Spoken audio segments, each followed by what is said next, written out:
Hello and welcome back to another Magic the Gathering EDH deck tech idea. Today we are featuring Lovisa Coldeyes. She is a 5 mana 3/3 and each creature that's a barbarian, a warrior or a berserker gets +2/+2 and has haste. Yes, this is an extremely risky commander because this also counts for your opponent's creatures, so we gotta make sure that we win as soon as possible as she is on the battlefield. But first of all, due to the fact that we are a mono red deck and also that she's a 5 mana commander, we need to ramp her out. So we play cards like Scepter of Eternal Glory, a 4 mana legendary artifact which you can tap to add 1 mana of any color, but you can also add 3 mana of any one color, but you can only do that if you control 3 or more lands with the same name. This is going to be really easy for us as we are playing a bunch of normal mountains, because we are a monocolored deck. After that we also play Extra Planar Lens, a 3 mana artifact with Imprint, so when it enters the battlefield you may exile target land you control. Definitely make sure to exile one of those lands that tap for the mana for Extra Planar Lands, and then whenever a land with the same name as the exiled card is tapped for mana, its controller adds 1 mana of any type that land produced.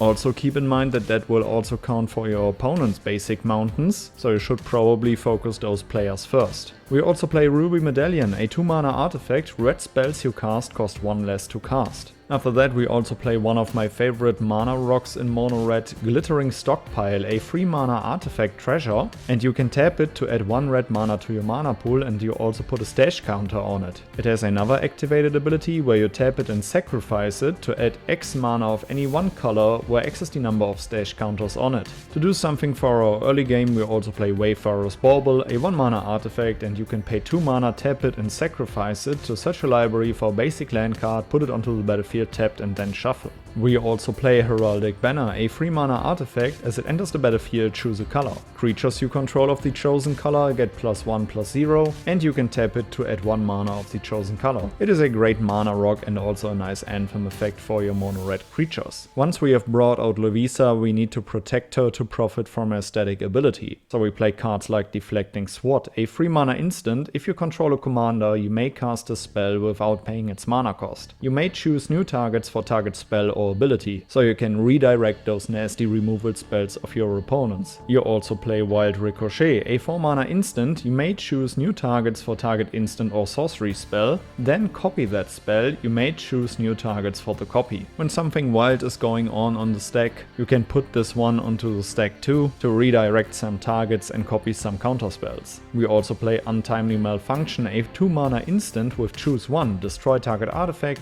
change the target of target spell or ability with a single target, or 1 or 2 target creatures can't block this turn. This card is extremely flexible and also helps us to prevent our opponent's creatures from blocking or to getting rid of some nasty artifacts. We play Return the Favor, a 2 mana instant with Spree, and one of its +1 modes is copy target instant spell, sorcery spell, activated ability or triggered ability. You may choose new targets for the copy. And its other mode is +1, change the target of target spell or ability with a single target. Furthermore, we play Bolt Bend, a 4 mana instant. This spell costs 3 less to cast if you control a creature with power 4 or greater. Change the target of target spell or ability with a single target. And when it comes to protecting your powerful spells on the stack, we also play Reverberate, a 2 mana instant. Copy target instant or sorcery spell. You may choose new targets for the copy. This will allow you to copy a counter spell that is countering your spell, or you can also copy some powerful spells of your opponents to bring her even more ahead in the game.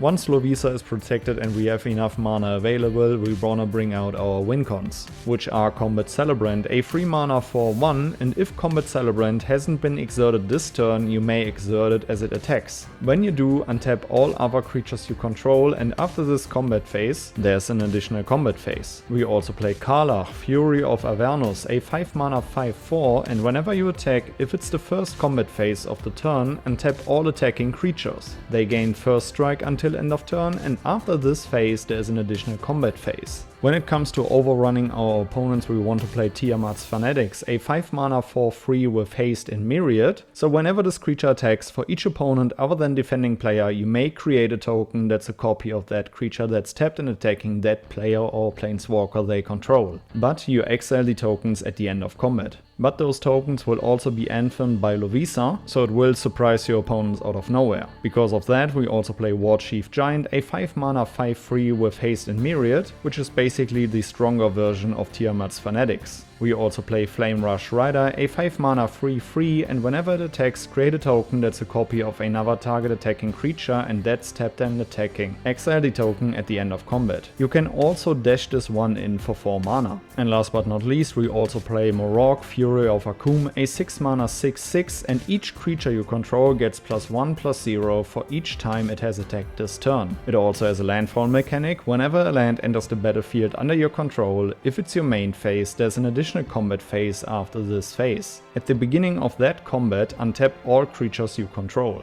And now I will feature a few enchantments that will help you to win the game. Blood Moon, a 3 mana enchantment, non-basic lands are mountains. We are playing a monocolored deck, so it is totally fine to do everything to win the game, even playing a nasty stack piece like this. Goblin War Drums, a 3 mana enchantment, creatures you control have menace. We also play Warstorm Surge, a 6 mana enchantment. Whenever a creature enters the battlefield under your control, it deals damage equal to its power to any target. This is great as a few of our Wincons have Myriad, and Lovisa also anthems those creatures, so we will ping for a few more extra damage. Berserker's Onslaught, a 5 mana enchantment, attacking creatures you control have double strike.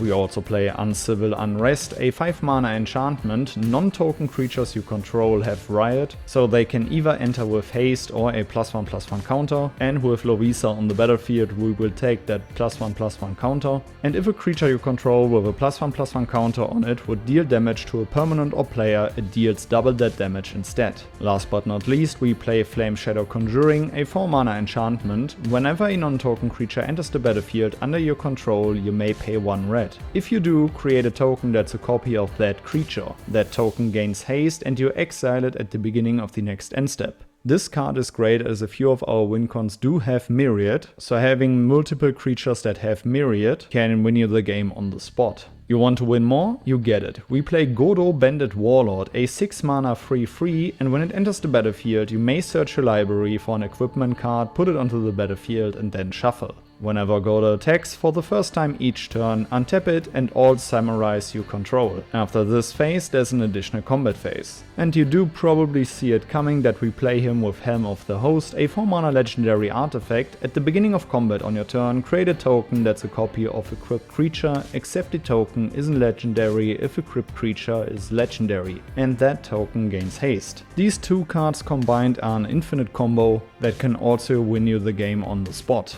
But Helm of the Host is also a great card with Lovisa, simply to give your creatures another anthem boost. Alright guys, these were a few cards that I would play in Lovisa Coldeyes. Let me know down in the comments below which cards you would add to the deck. Make sure to check out my whole deck list in the notes below, and let me know which legendary creature I shall feature next, and then I would say see you in the next one. Goodbye guys.